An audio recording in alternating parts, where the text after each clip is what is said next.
नमस्कार. तुम्ही पण बनवा आज हा पदार्थ जो खाल्ल्यावर चेहऱ्यावरचे एक्सप्रेशन असे येतात, वाव, गरम गरम एकदम. तर त्यासाठी कणिक भिजवलेली आहे, त्याच्यामध्ये तेल, मीठ आणि पाण्याने ही कणिक भिजवून घेतलेली आहे, जशी आपण पोळ्यांना भिजवतो तशीच. त्याचे असे शेप तयार करून घेतलेले आहेत गोल गोल. आणि हे थोडे जाडसर मुद्दाम ठेवलेले आहेत.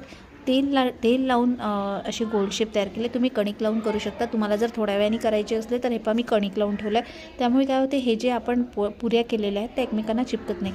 ह्या हातानेच केलेले आहेत, त्याच्यामुळे थोडेसे जाडसर आहे आणि हे जाडसरच असले पाहिजे, तेव्हाच त्याची चव खूप छान येते. थोडी मगजदार, खायला खूप छान लागतात.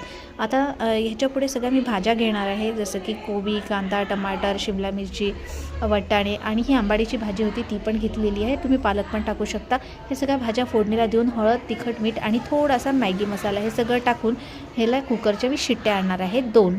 आणि त्याच्यानंतर आपले फळं जे आहे झटपट रेडी आहे. तुम्ही पण करून पहा आणि नक्की सांगा कसे झाले.